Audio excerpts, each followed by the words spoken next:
Hi, I'm Caleb Toberman. We're walking in the woods right now. We're finding the snowy owl, a uncommon creature to see in these parts. Here's Cole Kildall to explain more on the snowy owl. It's a patient hunter, waiting in the snowy treetops of the tundra for the right moment to strike, eating rodents, fish, rabbits, and even other birds in the daytime, making it one of the only diurnal owls. It has an average wingspan of 4.5 feet. Its body is 2.5 feet long, all that amped to make a killer that weighs in at 5.5 pounds and has a lifespan of up to 9.5 years. It is a savage carnivore. It is the snowy owl. The reason these birds are so rare is not because they are endangered, but because of the region. The farther north you go, the more common these birds become. The only reason you are unable to see them in the south is because of the weather and how warm it is. Here in Wisconsin, it's cold. They can get even colder. They do migrate south, however. No, not that south. Not that south either. Yeah, about that south. Now to us, that is us. But to them, that is south because they are from Canada and that's their main breeding ground, which is 350 miles below the Arctic Circle and about mid-Canada between that range. It lives all around the world in the north. So yes, they do live in Asia and Europe, but I am not, however. I am in Wisconsin. Therefore, I am more familiar with using Canada as my example of north. Let's keep walking.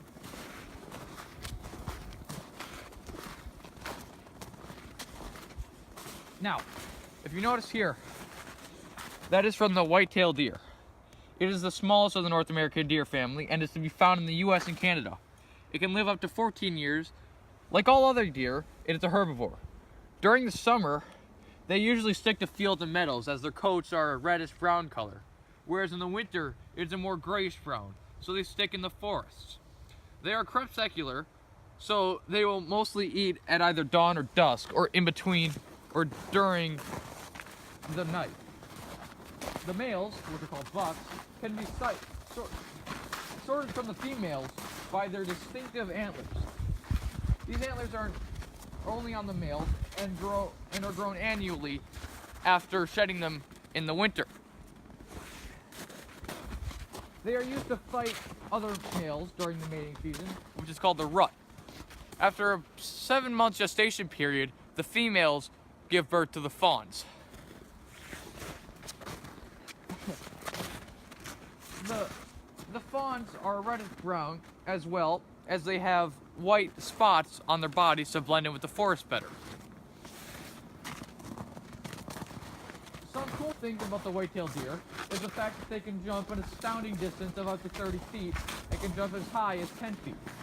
They use their agile abilities to evade from their predators. They are fairly tall at about 5 feet, with a weight up to 300 pounds.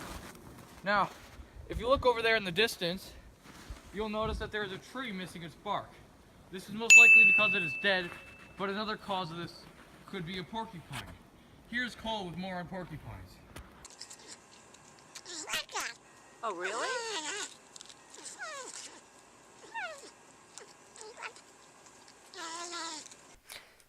It gets its name from Latin, meaning quill pig.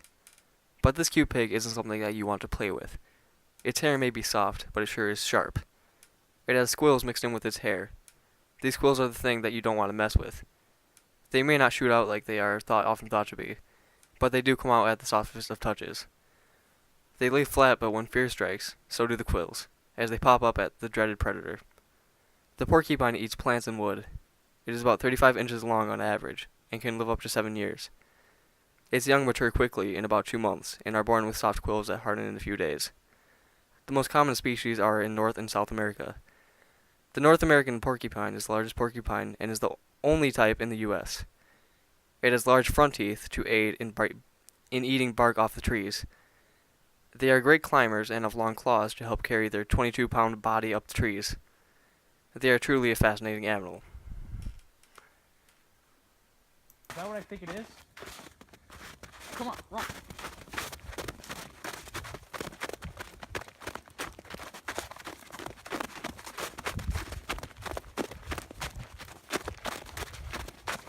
Oh my God, it is. Okay, guys, shh. Our hunt is complete. Right over there. Cameraman, if you could zoom in onto that. Over there. You'll see a snowy owl. You can tell that the snowy owl is a male by how white it is. The males are whiter than the females, as the females are white, but they also have specks, dusky specks on them. Now, the children of these owls, male or female, are born grayish, and over time they whiten, especially the males, since the males are a lot whiter. They are astounding creatures. Come on, I'm gonna see if I can find it.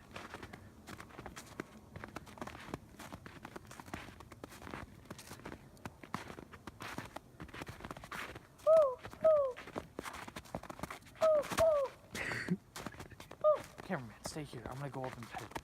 Don't you scare me.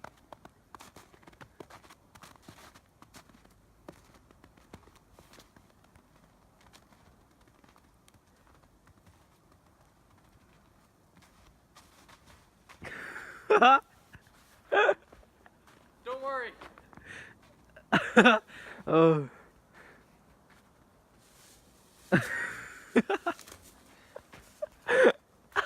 It's not even a snowy owl. It's just a plastic bag.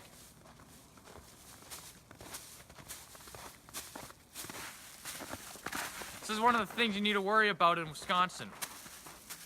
Litterers.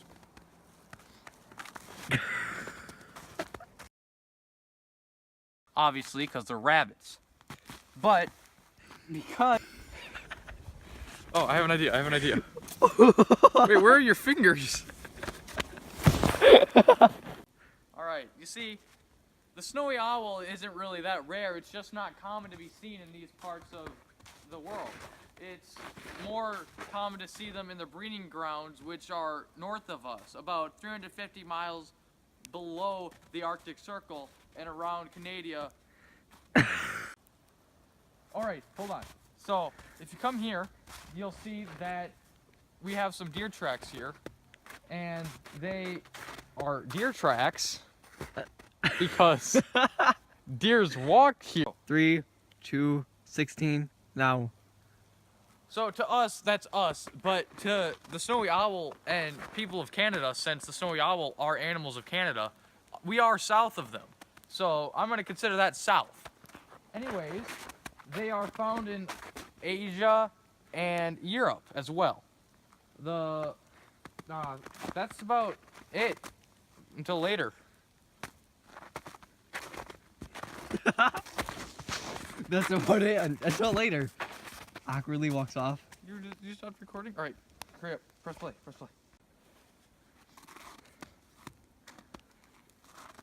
So, if you notice, right over there, there's a tree that has, from the top, its bark is coming down.